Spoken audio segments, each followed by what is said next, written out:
Let's take a look at our first problem type. Should be able to combine numbers together. Positives, negatives, using our shortcuts, so forth. So let me look at these two examples.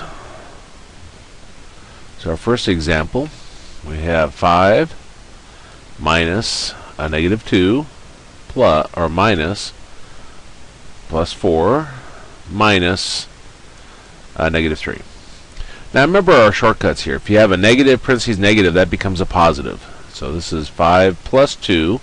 If you have a minus, parentheses positive, it becomes a minus. That becomes a negative 4. And negative, parentheses negative, becomes a positive. Now again, I'm not going to think of this as adding and subtracting, more of combining together numbers. 5 plus 2 is 7. 7 minus 4 is 3. And 3 plus 3 gives us 6. Let's look at another example.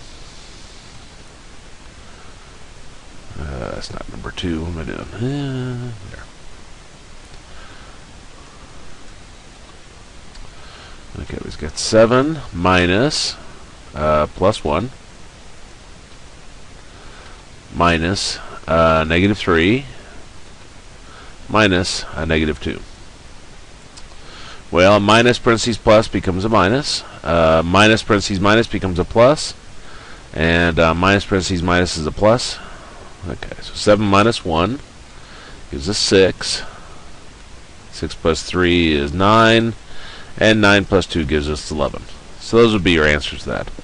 Now, there wasn't any one specifically here. We'll see them a little later on in the review. But you should also feel comfortable with how to handle it when you got a negative 10 plus 2, for example. How to combine those together. We have those down in the fractions, so I didn't put examples up here. But again, what you do, the signs are different. Remember, you subtract the smaller from the larger, ignoring signs. So 10 minus 2 is 8. And then the sign of your answer is the sign of the larger one, which in this case was the 10, which was negative. And also, if you have negative 2 minus 3, if the signs are the same, you add the numbers together and the sign remains the same. So this is negative 5. So you should feel comfortable with that also.